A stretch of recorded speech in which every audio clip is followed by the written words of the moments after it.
그럼 제3주제 발표와 토론을 진행하도록 하겠습니다.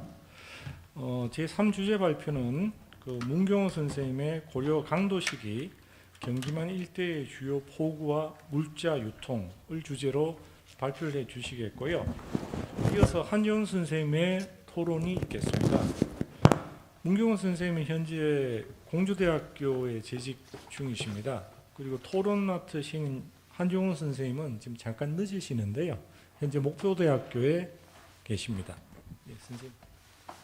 네, 안녕하세요.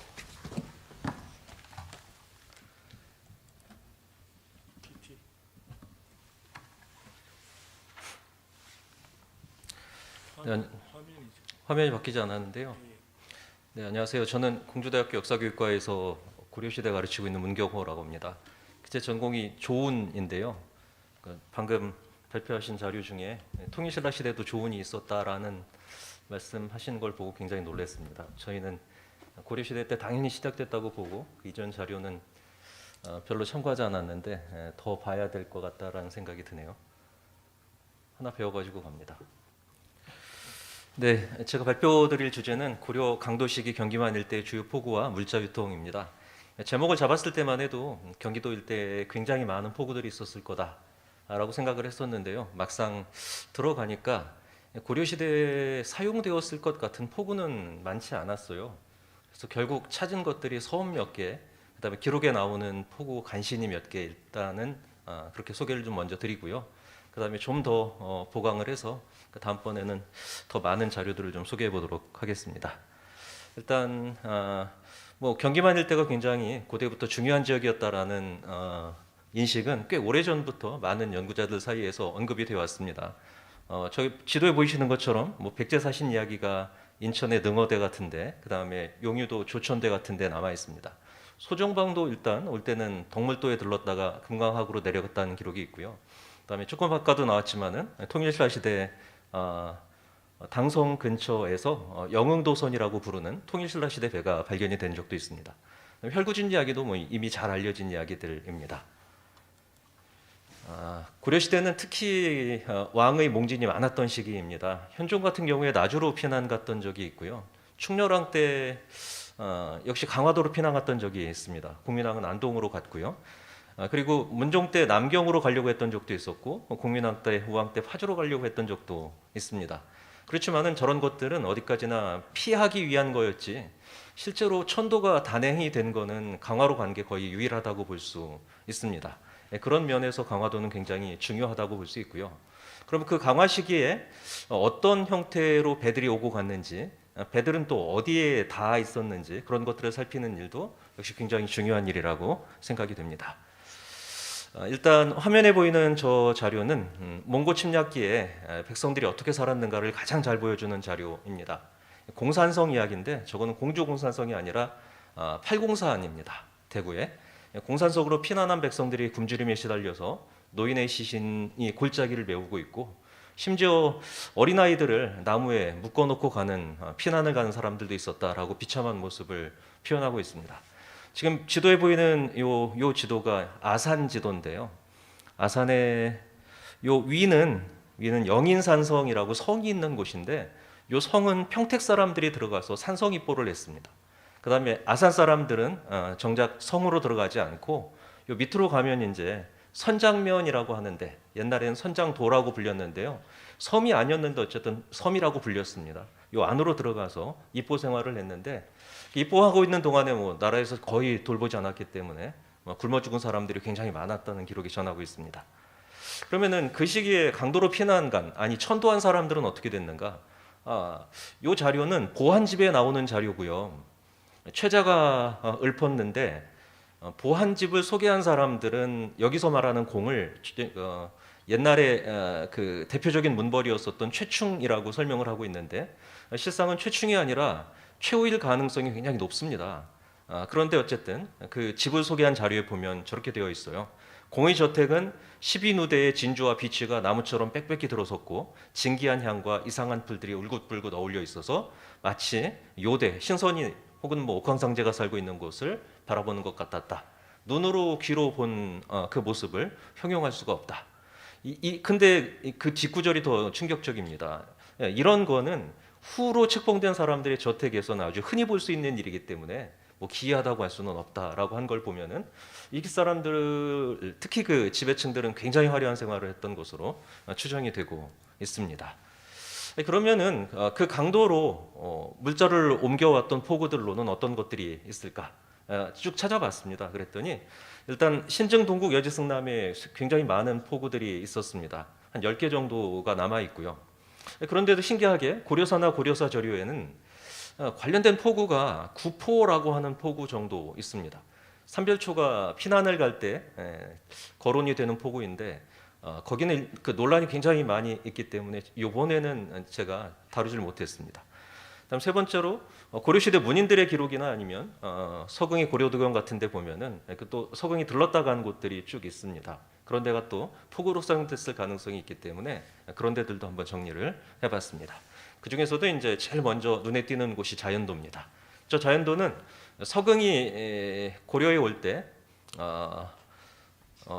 경원정이라고 하는 데에서 머물렀었는데 그 경원정이 있었던 곳입니다. 지금은 영종도로 다 매립이 됐는데요. 영종도로 매립되기 전에 작은 섬하고 큰 섬이 있었습니다. 근데 그 작은 섬에 영종진이 있어서 그것 때문에 영종도로 불렸지 원래는 그 옆에 있는 큰 섬이 본섬이었습니다. 거기가 자연도였는데 그 자연도는 제물사라고 하는 절이 있어서 서궁이 들렀던 적이 있고요. 이곡도 들렀고 그 다음에 이규보도 들렀던 곳입니다. 그 다음에 몽골이 쳐들어왔을 때는 선주하고 수주의 백성들이 이 섬에 들어가서 입보한 적이 있습니다. 굉장히 큰 섬이었을 것 같고 인식도 혹은 중요성도 굉장히 높았던 섬으로 추정이 되고 있습니다. 이 섬의 포구는 마장포라고 하는 포구가 지금도 지명으로 남아 있고요. 주민들 말에 따르면 일제시대 이전까지도 그 포구는 쓰이고 있었던 포구라고 합니다. 그러니까 영종진 이전에는 아마 저 자연도로 들어가는 저 섬이 아마도 주요 포구가 아니었을까라는 생각이 듭니다. 그다음에 영흥도인데요. 포구 설명한다더니 왜 섬 얘기만 하고 있을까라고 싶으실 것 같아요. 근데 섬 말고는 별로 포구가 일단은 없었습니다. 그 과제로 아직은 남겨놓은 상태입니다. 영흥도 역시 고려도경의 화상도라는 섬으로 기록한 것으로 추정을 하고 있습니다. 서궁은 그 절에 염노사라고 하는 절이 있었다라고 전하고 있는데요. 실제로 영흥도에는 절터라고 불리는 지명도 굉장히 많이 남아 있고 국사봉이라고 하는 지명도 남아 있습니다. 아마도 연관이 되지 않을까 싶고요. 1270년에 강화도에서 삼별초가 남쪽으로 내려갈 때 영흥도에 정박한 적이 있었는데 그때 여몽연합군이 한꺼번에 영흥도를 공격합니다. 그때 1000명이나 되는 사람이 영흥도에서 빠져나와요. 그러니까 작지 않은 섬이었고 그 다음에 굉장히 많은 사람들이 일단 들을 수 있었던 섬이었다라고 하는 생각이 듭니다. 그 다음에 1272년에 역시 삼별초가 영흥도에다 배를 대놓고 주변 지역을 약탈했다고 하는 기사가 남아 있습니다. 이곡이 예성강으로부터 쭉 내려오면서 시를 짓고 내려오는데 그 이곡의 시에 나오는 섬들이 조금 아까 말씀드렸었던 자연도, 영흥도, 뭐 대부도 그런 쪽으로 쭉 이어지고 있습니다. 그래서 아마 보편적으로 고려시대, 조선시대 그 백길들이 이용되고 있었고 육지에 배를 대는 사람들도 있었지만 실제로는 섬이 중간중간에 중요한 기착지 역할을 했을 가능성이 굉장히 높다고 저는 생각을 하고 있습니다. 영흥도의 선착장은 진두석 선착장이라고 하는 데가 있는데 여기는 조선시대 그려진 지도에도 표시가 되어 있고요. 일제시대 지도에도 잘 기록이 남아 있습니다. 여기쯤인데요. 이게 잘 안 되네요. 이게 영흥도고요. 그다음에 선착장은 여기하고 지금 여기가 남아 있습니다. 그리고 여기 제가 동그라미 쳐놓은 여기는 아까 잠깐 말씀드렸던 통일신라 시대 배가 발견된 곳입니다. 그리고 여기는 아까 말씀하셨던 당성이 있는 곳입니다. 그래서 요 성업벌에서 나온 통일신라 시대 배하고 당성의 역할을 요 연관성을 고대사 연구하시는 분들이 좀 관심을 가지고 한번 보시면 어떨까라는 생각이 저는 듭니다. 세 번째는 대부도인데요. 대부도 굉장히 큰 섬이었습니다. 인주에 속했던 섬이고요. 1256년에 몽골군이 인주를 침입했을 때 이 대부도 사람들이 소래산까지 가서 몽골군을 격퇴했다는 기록이 있습니다. 그다음에 1271년에는 창량 쪽에 있었던 창량은 손돌목이라고 용비어천가에 나와 있습니다. 창량을 방어하던 몽골군 일부가 대부도에 침략을 해서 사람들을 약탈했던 적이 있는데 그때도 대부도 주민들이 봉기를 해서 몽골군을 격퇴했다라고 하는 기사가 남아 있습니다. 상당히 많은 배들이 아마 대부도에 정박을 했을 것으로 보이는데 그때 배들이 닿았던 곳은 진두라고 하는 곳입니다. 나루게 부리라고 우리말로 남아 있는데요. 대부도 2호선이라고 하는 배가 발견된 여기보다는 좀 더 아래쪽입니다. 여기거든요. 요 선이 배가 다닐 수 있는 길입니다. 요 선이 내부하고 이어진 곳은 여기고요. 소금 굽는 가마가 이쪽에 있었습니다. 조막장에 보면 진두라고 되어 있고 위에 백길이 있습니다. 이거는 외부 쪽으로 이어진 길입니다. 그다음에 이제 세 번째가 당성 은수포인데요. 저것은 사실 고대사 연구하시는 분들이 일찍부터 관심을 갖고 보셨던 자료입니다. 당성은 신라시대 당황성으로 추정이 되고 있는 곳이고요. 많이 아시는 것처럼 서신년 구봉산에 있습니다. 성터 발굴 결과 고대에 사시는 분들은 고대사 중심으로 보셨는데요. 근데 사실상 거기서 고려시대 기화가 하나가 나왔습니다. 1327년 태정 4년명 기화고요.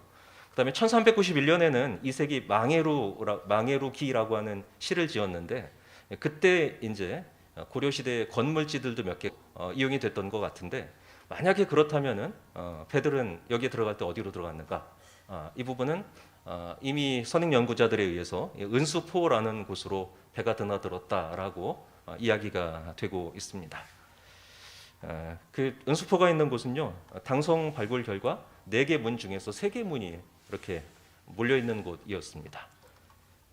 여기가 당성이라고 하면요, 아이고 그냥 넘어가 버렸네요. 요 앞쪽이 활양만입니다. 이쪽이 간척되기 전에 배가 드나들었던 곳입니다. 그다음에 이제 세 번째는 강도 시기 지배층들의 생활에 관한 것입니다. 어떻게 살았나 한번 좀 보시죠. 첫 번째 기사를 보면요, 최후는 녹전거 100량을 빼앗아서 녹전거는 녹을 나눠줄 때 이용하는 수레입니다. 100량을 빼앗아서 자기 재산을 강화도로 운송했다. 또 개경에서 제목을 가져다가 사제를 지었다라고 하는 기록이 있습니다. 그다음에 몇십 리에 달하는 정원을 만들었는데 저거는 약간 좀 과장이 심하지 않을까 싶습니다. 강화도 안에다가 몇십 리나 되는 정원을 만들 수 있었을지는 모르겠습니다만 어쨌든 크게 만들었다라는 걸 강조하고 싶었겠죠. 근데 개경뿐만 아니라 강화도에서 며칠쯤 걸리는 섬에서도 나무를 캐우는 바람에 사람들이 많이 빠져 죽었다. 그래서 사람들이 저때 방을 붙였는데 나무가 중하냐 사람이 중하냐라고 하는 글을 붙였다고 해요. 그다음에 1234년 1월에는 각도에서 사람들을 뽑아서 강화도에다 궁궐과 관할을 짓고, 그다음에 2월에는 구정이라고 해서 격구장입니다. 지금의 축구장만큼이나 중요했던 기능을 했던 것 같은데 폴로하는 곳입니다. 궁전도 짓고 사사를 지었는데 이게 몽땅 다 개경 것하고 똑같이 했다라고 하는 기록이 있습니다. 이 시기 강도의 풍경을 읊은 시들이 몇 개 남아 있습니다. 제일 위가 제일 유명한 최자의 삼도부인데요. 물가와 언덕이 잎처럼 가지에 붙었는데 그 가지와 잎에 붙어서 올망졸망한 것들은 강상, 그다음에 해고, 그다음에 어옹, 소금 굽는 사람들의 집이요. 꽃송이 같은 신학과 꽃받침 같은 영악, 그 꽃송이와 꽃받침을 날아가듯 솟아있는 것은 황실과 궁궐, 그다음에 공예이다라고 쭉 적어놨습니다. 그다음에 뭐 하늘과 땅이 문하로 몰려드니 백천만 승의 집도 많지 않구나 해서 뭐 집도 꽤 많은 것처럼 표현이 되어 있고요. 원근에 많은 푸른 집이 즐비하다라고 하는 기록도 있는 걸 보면은 우리가 생각했던 것보다 강도 시기의 강화도가 굉장히 많은 사람들이 모여 사는, 그리고 꽤 많은 기와집과 시설들이 들어선 그런 수도였다라는 걸 알 수 있습니다. 근데 구체적으로 이때 지배층들은 어떻게 살았는가, 이것도 기록이 꽤 많이 남아 있습니다. 1245년 기사인데요. 4월 8일 연등회 때 최후가 채붕을 설치하고, 저거 천막이라고 생각하시면 될 것 같습니다. 비단으로 만든 채붕을 설치하고, 그다음에 기악은 가면을 쓰고 노래하고 춤추는 것입니다. 기악과 각종 놀이를 벌이기 위해서 밤새 즐겼는데 뭐 악기 소리가 진동했다. 그다음에 사녀들이 또 그 와중에도 담처럼 늘어서서 구경을 했다라고 하는 기록도 있고요. 최항은 물론 그 최후의 후계입니다. 최항이 조계순의 딸하고 결혼할 때 왕이 선물을 내렸는데 거기에는 어좌, 임금이 앉는 의자도 있었고요. 견요, 어깨로 매는 가마도 있었고요. 등촉도 있었고 황금으로 만든 경대, 화장대도 있었다라고 하는 기록도 있습니다. 왕실도 쓸 만큼 쓰고 있었던 거죠. 그다음에 1246년에는 칠보 그릇에 음식을 담아서 왕을 위한 잔치를 베풀고, 이제 재밌는 건 그 뒤인데요. 동궁에게 시집간 최후의 손녀가 아들을 낳자 팔동악을 연주했다라고 하는 것이 있습니다. 개경이 꽤 여러 개의 마을로 구성이 되어 있었는데 그 동네마다 자기네 마을을 상징하는 음악이 있었다고 합니다. 원래 12개의 동의 음악이 있었는데 이때쯤에는 8동악 정도만 남아 있었대요. 그래서 그 8개 동 사람들이 와서 각각 자기네 주제곡을 불러준 거죠. 뭐 이런 기록들만 보면은 뭐 최 씨들 꽤 재밌게 살았던 것 같습니다. 최 씨들이 끝나고 난 다음엔 그럼 어떻게 됐느냐? 당연히 정상으로 돌아가지 않았습니다. 권력을 빼앗은 사람들이 그대로 재물도 계승을 합니다. 김준이 왕을 자기 집으로 초청하려고 이웃집을 헐어서 거처를 만들었는데 집의 높이가 몇 길이나 되고 그 다음에 뜰은 뭐 100보나 됐다라는 기록이 있어요. 근데 그 부인은 배포가 더 큰 사람이었습니다. 그 집을 보더니 아니 사나이가 이 배포가 이거밖에 안 되느냐, 훨씬 더 크게 지어야 되지 않느냐라고 힐책했다고 하는 구절도 있습니다. 그 다음에 유경이라고 하는 사람은 김준하고 같이 최씨의 정권을 무너뜨린 사람인데요. 이 사람 이사할 때 살림을 실어 나르는 거마가 열흘 동안 왔다 갔다라고 되어 있습니다. 재산이 엄청 많아서 사람들이 사만의 거부였다라고 불렀다고 하고요. 재산을 몰수했을 때는 이게 뭐 셀 수 없을 정도였다라고 하는 기록이 남아 있습니다. 계속 부자들은 부자들대로 살고 있었던 겁니다. 그러면은 강화도에서 이렇게 사람들이 화려하게 살 수 있었던 이유는 뭔가? 그거는 이거부터 보고 가는 게 순서일 것 같습니다. 진짜 화려했는가부터 보는 게 맞겠죠. 기록을 한번 보시죠. 이현이라고 하는 사람이 몽골에 갔다가 포로로 잡혔습니다. 인질로. 근데 뭐라고 하냐면은 우리나라의 도읍은 섬에 있지만 공부는 모두 주군에서 나오는데 가을 이전에 주군을 습격하면 도읍 사람들은 반드시 곤궁에서 항복을 하게 될 거다라고 힌트를 줍니다. 이 시기에도 밑에서 올라오는 조세들이 계속 있었던 겁니다.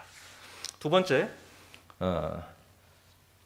감찰사가 말하기를 이전에 강도에 있을 때는 공부가 그럭저럭 충족이 되었는데 지금은 좌우창이 다 비었다라고 한탄을 하고 있습니다. 강도에 있을 때 만도 못하다라는 거죠. 세금 걷는 게. 그다음 세 번째, 그게 또 사실일 수도 있다라는 기사가 있습니다. 근세에 와서 국가의 창고에 들어오는 것이 강도에서 공수하던 그런 위급한 때에 비해서 10분의 2, 3도 안 된다라고 이재현이 책문을 올리고 있거든요. 강도에 있을 때보다 원나라에 항복하고 난 다음 시기가 훨씬 더 공공했다라는 건데, 그럼 이제 강도로 가는 이런 많은 물자들은 어떻게 왔는가를 심각하게 고려할 필요가 있다고 생각이 됩니다. 그걸 위해서 저걸 좀 갖고 와봤습니다. 저희 몽골 1차부터 6차 때까지 침략을 지도에 표시한 건데요. 생각보다 몽골군이 경상도 지역을 집중적으로 공격하고 있습니다. 전라도 지역이나 해안가로 온 적이 많지 않아요. 북부 지역 같은 경우는 섬을 공격해서 섬 사람들을 잡아간 적도 있습니다. 그런데 남쪽으로 와서는 서해 쪽을 공격해서 성공을 거둔 예가 그리 많지 않습니다. 그럼 왜 경상도로 다 몰려갔는가? 그거는 아마도 우리가 생각하는 호남평야라고 하는 개념, 그게 고려 시대까지만 해도 그리 중하지 않았나라는 생각을 하게 합니다. 실제로 세종실록 지리지가 만들어졌을 때만 해도 경상도 지역이 전라도 지역보다 생산량 혹은 토지 결수가 더 많았습니다. 물론 그거는 오해의 여지가 하나가 있습니다. 고려 말에 왜구들이 침략해 오는 바람에 전라도 일대가 많이 황폐화됐거든요. 그랬기 때문에 세종실록 지리가 만들어질 때 경상도 지역에 땅이 많았다라고 충분히 변호할 수 있지만, 그렇지만은 그걸 고려하지 않더라도 영로 같은 것들이 대부분 다 경상도를 중심으로 이렇게 편제되어 있었다라는 것을 놓쳐서는 안 될 것 같습니다. 그러니까 아무래도 경상도 지역을 주력으로 치고 경주까지 내려가서 홍룡사 구축목탑을 불태우고 고려 사람들의 멘탈을 붕괴시키고 그러는 데 주로 목적이 있었던 것 같아요. 그렇다면 몽골 사람들은 강화도에 있었던 정부가 수은으로 계속 물자를 조달받고 있었다는 걸 몰랐느냐? 그건 그렇지 않은 것 같습니다.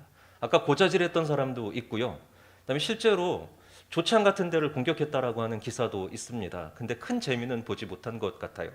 그리고 결정적으로 몽골하고 고려가 28년을 싸웠다고 하는데 28년 내내 싸우지 않습니다. 전쟁은 간혹 있었기 때문에 그 중간중간에는 또 사람들이 농사를 지어서 농사 지은 것의 일부를 조세로 계속 올려보냈기 때문에 그런 나름대로의 경제 충족이 가능하지 않았나라는 생각이 듭니다. 아까 말씀을 드리다 말았었는데 중요한 거는 이 시기에 육로는 지속적으로 어쨌든 공격을 받았지만 물길은 이어지고 있었다는 겁니다. 그걸 입증해줄 만한 자료들이 몇 개가 있습니다. 일단 첫 번째 기사를 보시죠.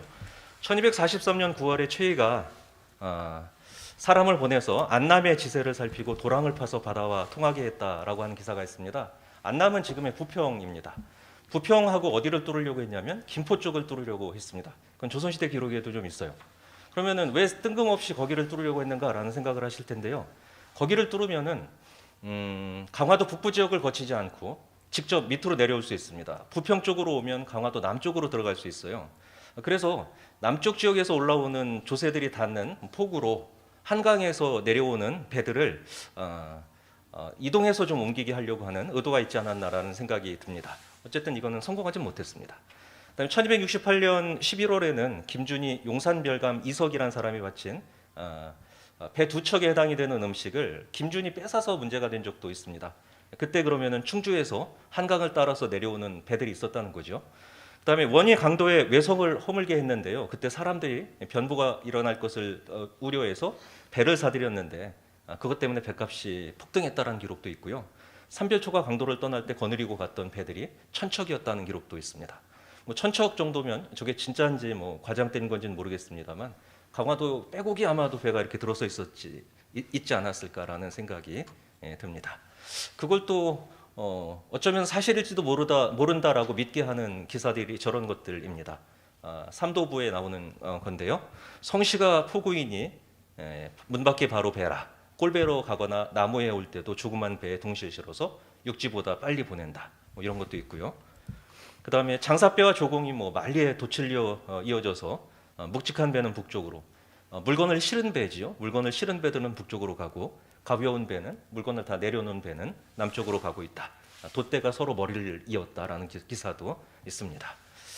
그리고 그게 또 어쩌면 진짜일지도 모르는 저런 기사들도 있습니다. 사람들이 저 시기 지배층들이 조세를 걷느냐고 종들을 내려보내서 사람들을 괴롭혔다고 하는 기사입니다. 농장이 설치가 되고 또 이제 그걸 입증해줄 만한 것들이 고고학적으로도 나오고 있습니다. 태안 마도사오선이 대표적인데요. 저거는 여수에서 출발해서 강화도로 가려다가 태안 앞바다에서 가라앉은 배로 알려져 있습니다.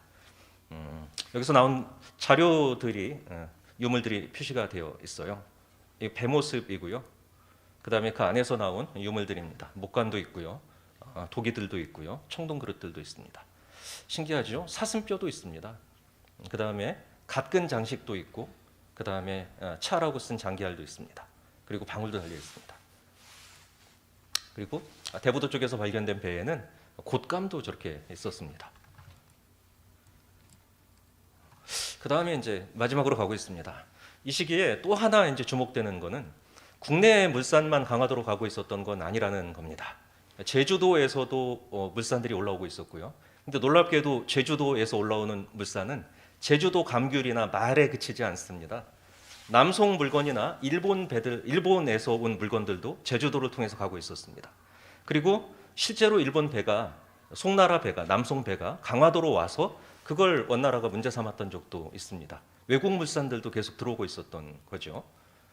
그래서 이제 마무리를 하자면 강화천도 이후 한강을 이용한 조운과 바다를 이용한 조운은 뭐 처음만큼은 아니더라도 어느 정도 유지가 되고 있었다. 강도 시기에도 송상과 일본 상인들의 왕래, 제주를 거점으로 한 일종의 중개무역 같은 것들이 꾸준히 시행되고 있었다. 지방에서 징수한 조세, 특산물 같은 것들은 조운을 통해서 강도로 올라오고 있었다. 그러니까 지배층들이 호화로운 생활할 수 있었던 상당수 기반은 지방에서 올라온 물자들이었다. 그 다음에 부족한 토지와 국용을 위해서는 강화도와 그 인근에서 지속해서 간척을 해서 토지를 넓히는 방식을 동원했고, 그 시기에 간척이 확실히 많이 된 것도 인정을 해야 된다. 근데 다만요, 이번에 자료 조사를 하면서 느낀 것인데, 그 강화도 간척 사업할 때마다 인용이 되는 최용준 선생의 그 지도는, 그거는 분명히 재검토의 여지가 있습니다. 지도에 나오는 지명도 일단은 고려를 해야 되고요. 그다음에 그 시기에 섬이 아니었던 곳이 섬으로 되어 있거나 아니면 간척이 되지 않았는데도 간척이 된 지역으로 표시가 되어 있습니다. 그래서 그 부분은 지리학이랑 역사학이 좀 같이 공동으로 연구해서 좀 더 사실에 가깝게 다가가야 되지 않을까라는 생각을 했습니다. 한정 선생님이 좀 늦게 오시는 바람에 제가 시간을 엄청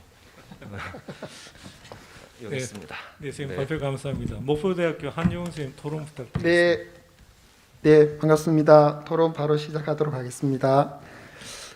앞에 1분의 발표 내용을 듣지 못해서 저 토론의 내용이 적절한지는 모르겠지만 일단은 이게 준비되어 있는 99페이지를 읽어 나가면서 내용 전달해 드리도록 하겠습니다. 발표를 들으신 문경호 교수님의 발표 논문은 선행 강도사 연구보다 그 강화도 지역의 호응 거점인 포구를 아주 상세하게 역사 지리적 고찰 또는 문헌 고찰을 했다는 연구사적 의미가 있습니다. 이와 함께 이렇게 발굴한 포구가 강도사의 그 사회 경제사에 어떠한 역할과 기능을 했는지에 대해서 접목이 좀 되지 못한 것도 아쉬움으로 남고 있습니다. 이러한 연구사적 의미를 공감하면서 한 두 가지 말씀드리도록 하겠습니다. 첫 번째, 포구의 실체인데요. 발표문의 최대 장점은 강도 시기 강화도의 포구 현황을 간척 이전 지형에 대한 이해를 바탕으로 상세히 살피고 있다는 점입니다. 이와 관련해서 자료의 이용과 해석의 문제 한두 가지 말씀드리겠습니다. 제시하신 이런 4개 포구 이외에도 선행 연구 성과라든가 또는 삼별초 남하 시기에 확인되는 구포 또는 본섬 이외의 부속 도서를 비롯한 강화현 관내의 해운 포구, 해운의 거점에 대한 전반적인 현황을 좀 파악하는 것이 필요하지 않나 생각하고요.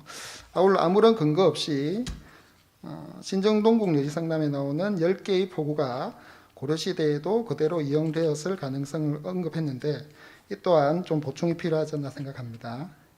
고려 후기부터 조선 초기 활발한 간척 활동에 따라서 해안선의 변화가 적지 않았음을 고려한다면 더 고려할 것입니다.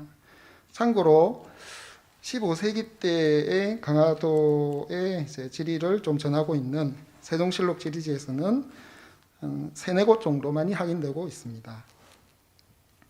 그리고 본문 발표 때 고려 조선 초기에 포구가 강화도의 동서남쪽에 위치한 곳으로 보았는데요. 제시한 그림 2의 성천포라든가 제포, 하포는 북쪽에 위치한 것이 아닌가 생각합니다. 물론 본문 내용처럼 북쪽 해안이 물길이 거세다 하지만 주 왕래체였던 개경가의 왕래를 생각해 보면은 북쪽에 있다라고 봐야 되지 않을까 생각합니다. 또한 이제 2장 2절에서는 강화도 해안보다도 몇 배에 해당하는 경기만 일대의 보고에 대해서 설명을 하고 있는데 좀 소략한 측면이 있다라고 생각해요. 그래서 2절의 내용을 살리기 위해서는 1절과 마찬가지로 신정동국 묘지 상람에서 확인되는 경기만 일대의 보고를 분석하여 고려시대의 그것으로 활용하는 것이 필요할 듯합니다. 유일하게 제시된 포구 명칭인 언수포의 경우도 고려시대나 조선 초기에 관련 자료 제시 없이 주변의 방정자료만으로 구성하고 있습니다. 마지막으로 본문 발표 때도 제시하지 않았는데 강도 시기 경기만 일대 주요 포구로 어떤 것을 좀 제시하실 수 있는지, 어떻든 하지랑포 이런 거는 고려사에도 나오거든요.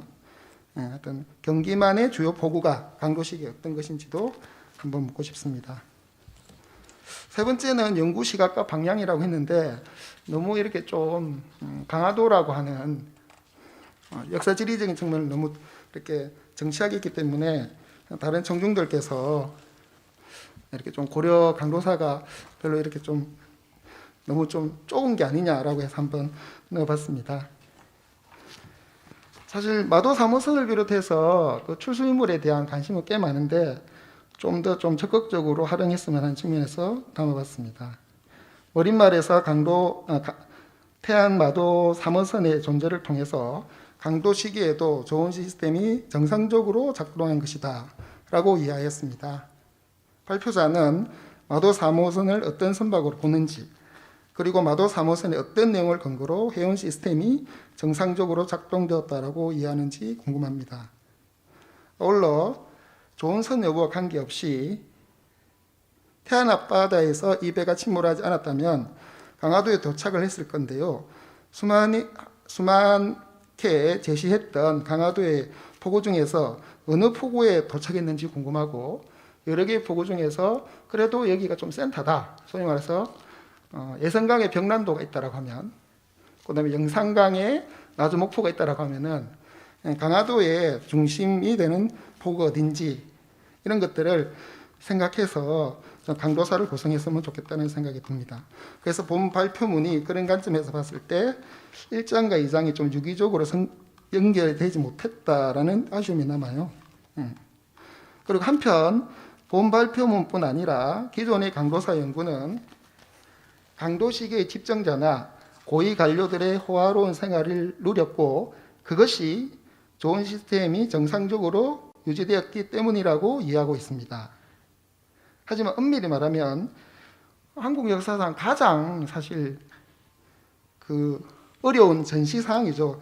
근 40년간의 전시 사항에서 조언의 역을 종사하던 사람들의 어려움이라든가 관련 기관과 조직을 고려하지 않은 채 억지스럽게 운영된 측면이 있습니다. 이렇게 비정상적으로 운영됐기 때문에 이후 원관석기 때 조언제 붕괴가 빨라진 것입니다. 강도 시기 고위층의 사치 향락이 그대로 유지되었다라고 해서 좋은 시스템이 정상적으로 유지되었다고 보는 것은 곤란한 시각이 아닐까 생각합니다. 좋은 시스템이 정상적으로 운영되었던 아니든 간에 강도 여러 포구 중에서 개경의 병란도처럼 조원뿐 아니라 남송, 일본 선박까지 왕래한 해상물류의 중심지는 어디였을까도 한 번쯤은 상상해 볼 필요가 있다 생각합니다. 네, 토론 내용을 마치도록 하겠습니다. 네, 그 뒤에 3주제 발표를 해주신 문경훈 선생과 토론해 주신 한지훈 선생님 감사드립니다. 박수 부탁드리겠습니다.